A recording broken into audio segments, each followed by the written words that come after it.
How are all you lovely people doing today? Welcome to the next episode in a little series I like to call the Zombie Storyline Q&A. In this series, I take your questions about the zombie storyline and I answer them. Whether it be a big, small, or difficult question, I am more than happy to answer your questions, so remember, leave it down below. It's imperative that you guys leave series for this series to work, so I implore you to do so.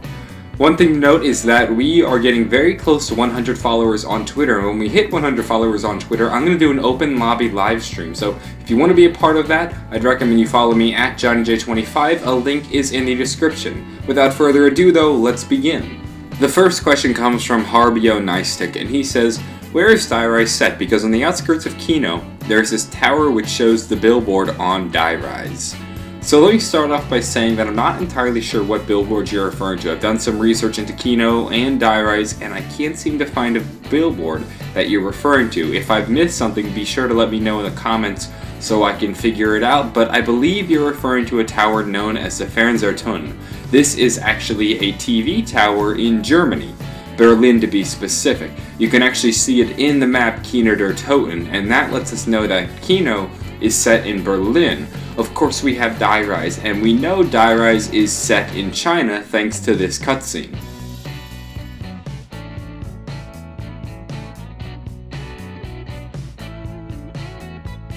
We can clearly see that these characters were teleported from America to China. It's clear that they did not teleport to Berlin, let alone Europe, so we can definitely say that Die Rise is not in Kino der Toten, although I'm quite curious what you're referring to when it comes to this billboard. I've done some research and I can't seem to find the billboard that you're talking about. If I'm missing something, tell me in the comments below and I will correct myself.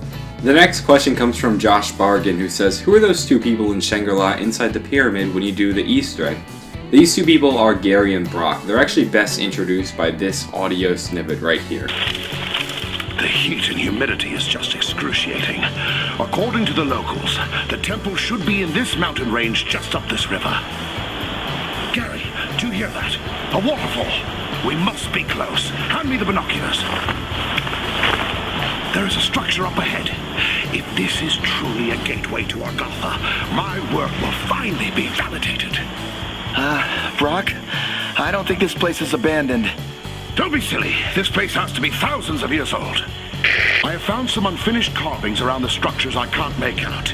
They do not look like... Wait, what is this?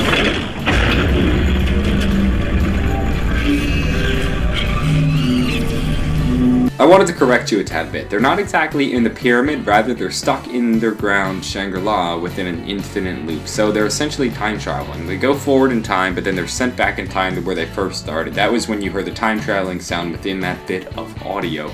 They're in this infinite loop, and what you're doing in the Easter egg is actually freeing them from the loop.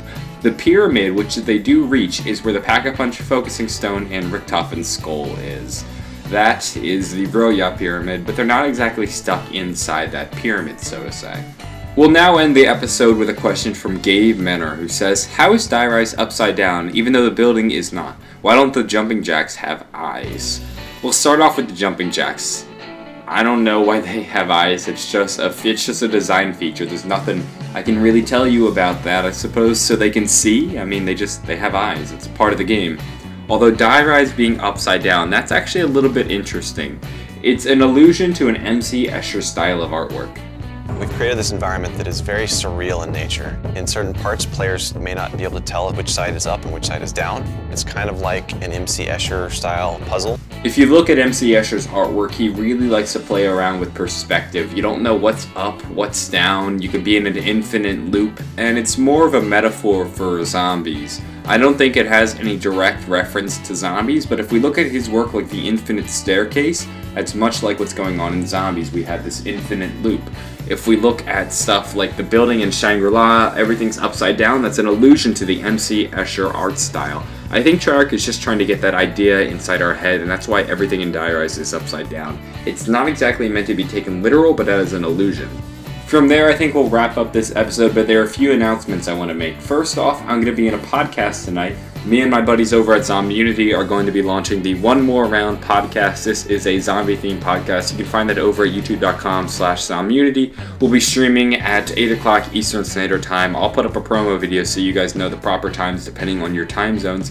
Another thing is that we are very close to hitting 100 followers on Twitter, so you guys can follow me at JohnnyJ25. When we hit 100 followers, we'll do an open lobby live stream. Also, if you guys have any questions, be sure to leave it down below. Like I said, it's imperative that you guys leave questions, so I implore you to do so. Have a fantastic day, please subscribe, and bye.